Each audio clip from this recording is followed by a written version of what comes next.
Friends, మీరు ఎప్పుడైనా Korean bread omelette try చేశారా? ట్రై చేయకపోతే ఒకసారి చూపిస్తాను, చూడండి. టేస్ట్ అయితే బాగానే ఉంది. అలాగే బాగానే పెట్టి సర్వ్ చేస్తున్నాడు కూడా. ముందుగా ఆమ్లెట్ని ఒక సైజులో ఇలా పెట్టుకొని ఉడకబెడతాడు, అంటే రోస్ట్ చేస్తాడు అన్నమాట. తర్వాత దాంట్లో బ్రెడ్ పెడతాడు, చూడండి.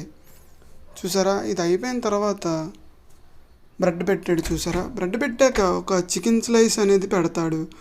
పెట్టి ఒక మయోనీస్ చీజ్ కూడా పెడుతున్నాడు. అలాగే టేస్ట్ కోసం ఒక లీఫ్ కూడా పెడుతున్నాడు. అలాగే స్వీట్ సాస్ ఇంకా టమాటో సాస్ దాని మీద జల్లి దాన్ని రోల్గా పెట్టి మనకిస్తాడు, చూడండి.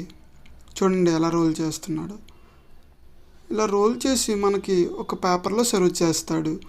టేస్ట్ అయితే బాగానే ఉంది. మీరు కూడా ఎప్పుడైనా ట్రై చేసి ఉంటే ఇలాంటిది ప్లీజ్ కామెంట్ చేయండి. మళ్ళీ నెక్స్ట్ వీడియోలో కలుద్దాం. Please like and subscribe. ఎంత బాగుందో కదా.